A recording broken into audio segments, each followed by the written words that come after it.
Gracias. Muchas gracias, señor presidente. Compañeras. Adelante, senadora. Compañeros, he escuchado también con atención las diversas intervenciones que se han hecho aquí en esta decisión de acabar con organismos autónomos que son esenciales para la democracia.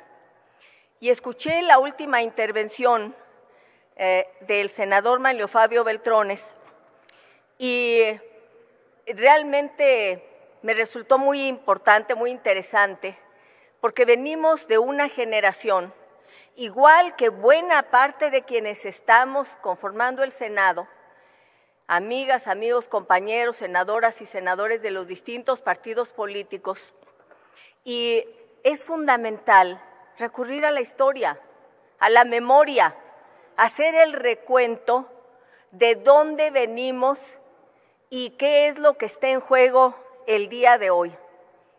Quiero hacer alusión a esto que mencionaba el senador Beltrones, el logro filantrópico. Este concepto fue acuñado por Octavio Paz y se refería a ese Estado mexicano en donde encabezaba un partido político, le llamábamos el sistema de partido de Estado, porque se confundía el Estado con el partido. Y este logro filantrópico asumía, abarcaba, controlaba como un pulpo absolutamente todo. Era irrespirable. ¿Qué fue lo que pasó desde finales de los años 70, los años 80, pero de manera muy puntual quiero referirme a los años 90? En los años 90 se abrió la posibilidad de una gran reforma político-electoral que permitió que se constituyeran instituciones separadas del control de ese ogro filantrópico. Y por eso se creó el Instituto Federal Electoral, hoy Instituto Nacional Electoral. Las elecciones eran controladas por el secretario de Gobernación, es decir, por el presidente, por el Poder Ejecutivo. Se creó un Tribunal Federal Electoral, empezó un camino muy importante en materia político-electoral. Pero la sociedad, esa sociedad civil pujante que había enfrentado y dado luchas formidables, consideró que era insuficiente la democracia electoral, que había que darle calidad y contenido a la democracia, que había que ir más allá. Y un asunto esencial era el garantizar la información pública, porque veníamos de la etapa, y aquí muchas compañeras y compañeros, estimadas y estimados amigos muy queridos que están aquí recordarán, la época en que no se sabía del manejo de los recursos porque existía lo que se llamaba, incluso públicamente, había el descaro de decirlo así, la partida secreta. La partida secreta, compañeras y compañeros.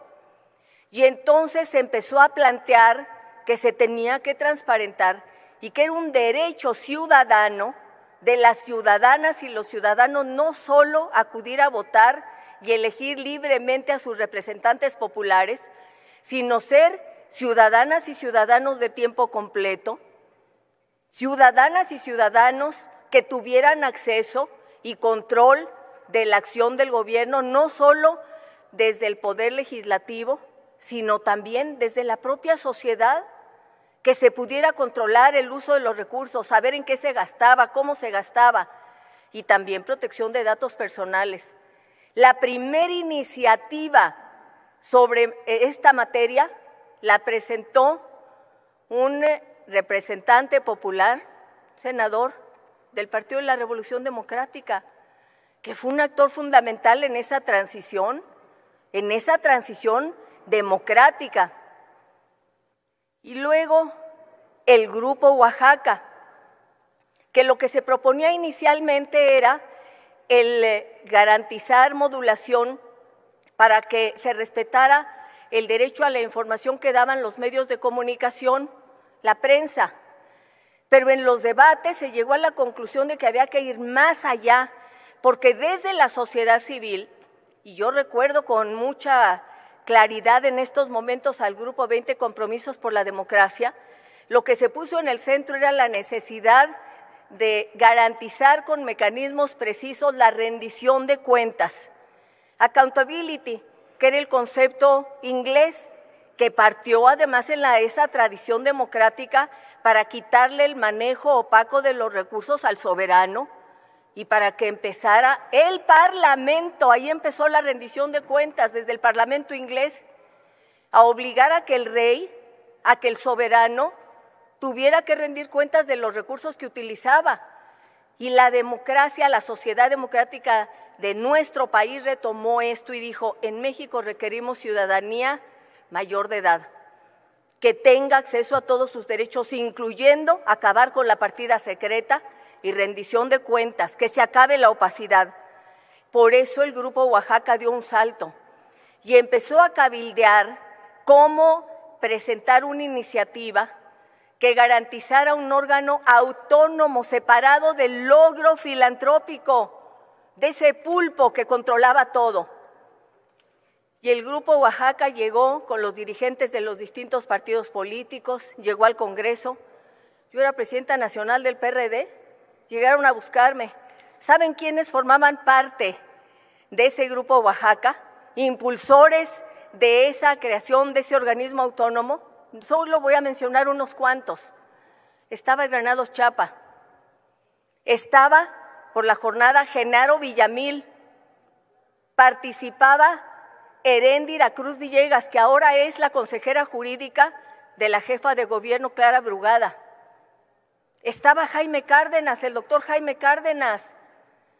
Y en la Cámara de Diputados impulsamos una iniciativa de reformas en diálogo con el Grupo Oaxaca y con la sociedad civil, el Partido de la Revolución Democrática, el PT, Partido del Trabajo, y también Convergencia por la Democracia y el PRI.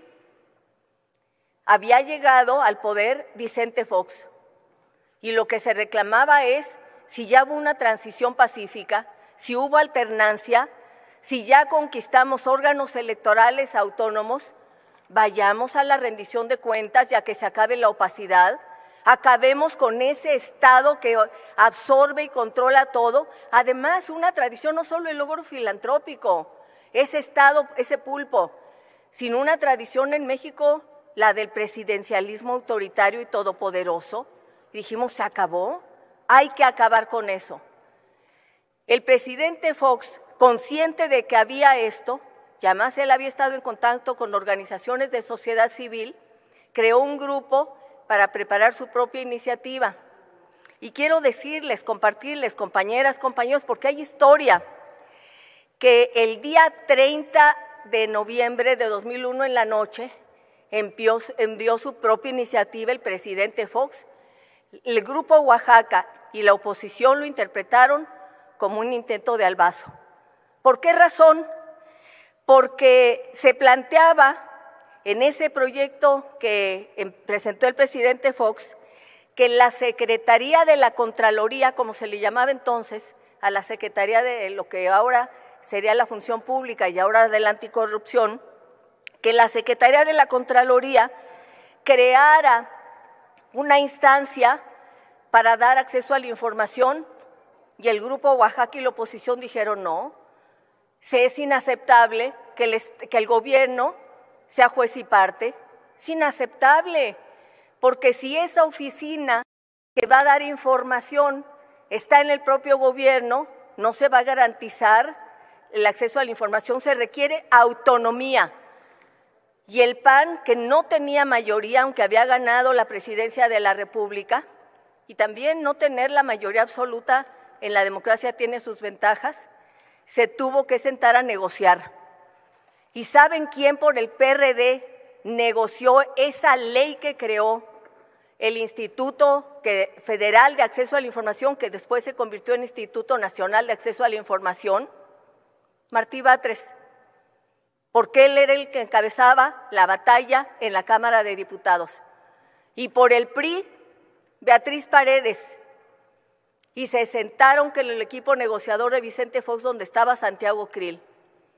Y finalmente se creó el Instituto Nacional de Acceso a la Información y posteriormente, 2015, de Protección de Datos Personales, tan importante. Yo hago este relato, compañeras y compañeros, porque el Instituto Nacional de Acceso a la Información puede tener todos los defectos que se quieran. Senadora. Todos.